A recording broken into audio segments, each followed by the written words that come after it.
नमस्कार आप सभी को। आज मैं आपको राजस्थान के अंदर जो भी एग्ज़ाम होते हैं उससे रिगार्डिंग जो क्वेश्चंस बताऊंगा आपको।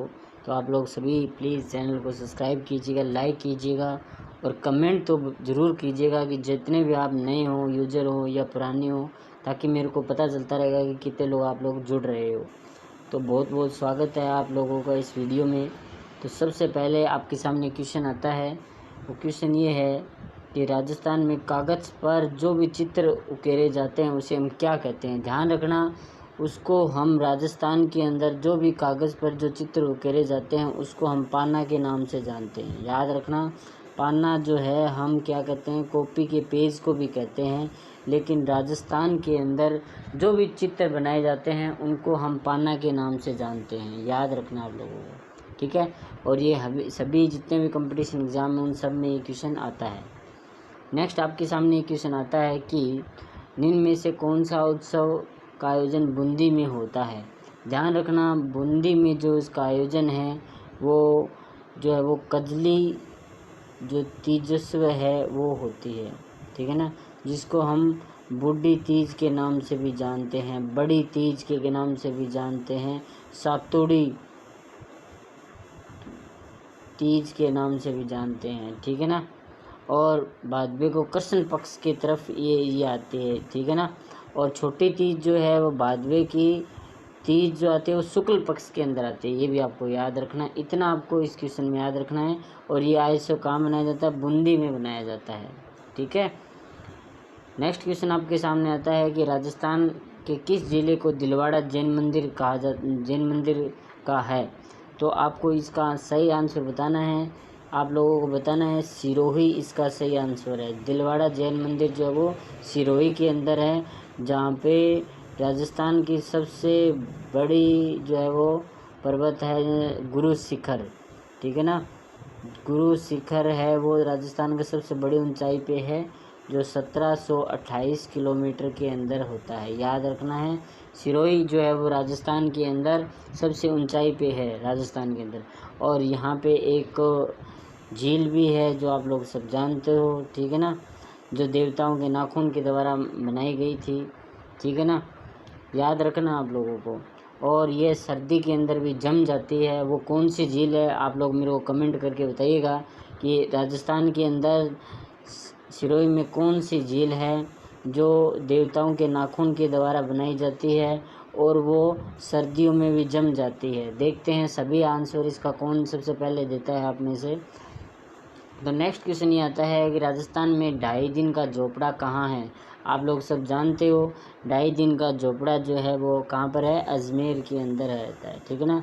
ये जैसे राजस्थान है आपका, और ये राजस्थान के बीच के अंदर पूरा बीच में जो मिड में लेंगे वो हार्ट जो है वो अजमेर है। ध्यान रखना, अजमेर के अंदर ये 2.5 दिन का झोपड़ा है, ठीक है ना। और इससे पहले ये एक शिक्षण संस्था थी जो संस्कृत के लिए चलाई जाती थी, लेकिन बाद में इसको 2.5 दिन का झोपड़ा बना दिया था। याद रखना है, ठीक है ना। और अजमेर के अंदर ख्वाजा मोइनुद्दीन चिश्ती की भी दरगाह भी है, ठीक है ना, जो भारत का मक्का और मदीना भी कहा जाता है। भारत का मक्का और मदीना कहा जाता है, किसे कहा जाता है, अजमेर को कहा जाता है। याद रखना है, ठीक है ना। अजमेर में आना सागर झील भी है, ठीक है ना। और अजमेर जो है वो क्या है, राजस्थान के मिड के अंदर आता है, यानी बिल्कुल बीच के अंदर आता है, ठीक है। इतना आपको इस क्वेश्चन से याद रखना है। नेक्स्ट क्वेश्चन ये आपके सामने आता है, नेक्स्ट आपके सामने क्वेश्चन ये आता है कि प्रसिद्ध आदिवासी मेला वेणेश्वर राजस्थान के किस जिले में होता है। ध्यान रखना, प्रसिद्ध जो मेला है वेणेश्वर धाम वो कहाँ पर राजस्थान के अंदर। जो सबसे पहले इसका आंसर देंगे वो है डूंगरपुर। कहाँ पे है, इसका आंसर क्या रहेगा, डूंगरपुर इसका सही आंसर रहेगा, ठीक है ना। जैसे ये आपका राजस्थान है और यहाँ पर क्या आता है, वेणेश्वर धाम आता है, जहाँ पर कौन कौन सी नदियाँ मिलती है, एक तो बनास मिलती है, चंबल मिलती है और सोम नदी। यहाँ पर माही नदी भी मिलती है। माही नदी क्या थी, राजस्थान में एक समय में आती है एक तरफ और दूसरी तरफ चली जाती है, यानी कर्क रेखा के अंदर ये आती है, बांसवाड़ा के अंदर ये आती है। ये भी आपको याद रखना है, ठीक है। आपके एग्ज़ाम में आ जाए कि ये आपका राजस्थान है और राजस्थान के अंदर दक्षिण की कौन सी नदी है? तो ये यहाँ पे नीचे जो है दक्षिण की नदी जो है वो वहाँ पे वो माही नदी है, ठीक है ना, जो कहाँ से आती है? मध्य प्रदेश से आकर राजस्थान के होते हुए और कहाँ चली जाती है? गुजरात के कच्छ में चली जाती है, ये भी आपको याद रखना है, ठीक है ना। और ये बांसवाड़ा के अंदर आती है, जहाँ पर आप लोग जानते हो वहाँ पर कर्क रेखा होती है, और कर्क रेखा राजस्थान में कितने किलोमीटर में है? 26 किलोमीटर में, ये भी आपको याद रखना है, ठीक है ना। तो आपके एग्ज़ाम में आ जाए कि राजस्थान में कर्क रेखा कौन कौन से ज़िले में होते हुए जाती है? तो बांसवाड़ा है एक तो, और एक कौन से है? डूंगरपुर में आती है, ठीक है ना। इतना आपको इस क्वेश्चन से याद रख लेना है। नेक्स्ट क्वेश्चन आपके सामने ये आता है कि निम्न में से कौन सा मेवाड़ के राजकुल के आराध्य देवी के रूप में माना जाता है? आप लोग सब बताइएगा। एकलिंगेश्वर जो है वो मेवाड़ के अंदर जो है वो आराध्य देवता है, देवी के रूप में जाना जाता है, देव के रूप में, ठीक है। नेक्स्ट क्वेश्चन आपके सामने आता है कि कृष्ण के बाल रूप की सेवा के किस संप्रदाय द्वारा किए जाते हैं? ध्यान रखना, बहुत बार एग्जाम में आया हुआ है। कृष्ण के जो बाल जो है वो किस में पहने जाते हैं? वैष्णव धर्म के रूप के अंदर, ठीक है ना। जो कृष्ण जो है वो उनके बाल स्वरूप की पूजा उन्होंने करते हैं, ये आप लोग जानते हो।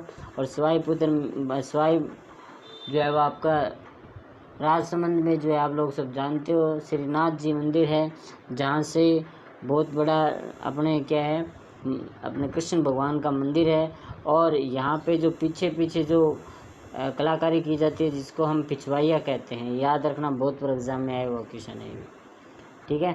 दूसरा इसके बाद में आता है राजस्थान में जाम्बू जी द्वारा प्रतिपादित 29 नियमों का पालन करने वाले अनुयायियों को क्या कहते हैं? देखो आप लोग सब जानते हो 20 और 9 ये नियम बनाए थे जाम्बू जी के द्वारा, और 20 और 9 जो नियम बनाए गए थे उनका पालन करने वाले व्यक्ति को क्या कहते हैं? विश्नोई कहते हैं, याद रखना आप लोगों। अच्छा, आप मेरे को ये भी बताइएगा कि विश्नोई का जाम्बू जी का जन्म कहाँ हुआ था, और उसकी जो पीठ है वो पीठ व्यास कहाँ पे है, बीकानेर में किस स्थान पे है, बताइएगा। मैं आप लोगों को आंसर दूंगा इसके अंदर, ठीक है। तो आप लोग सभी मेरे चैनल के साथ जुड़े रहें, सब्सक्राइब कीजिएगा, लाइक कीजिएगा और शेयर भी कर दीजिएगा। धन्यवाद।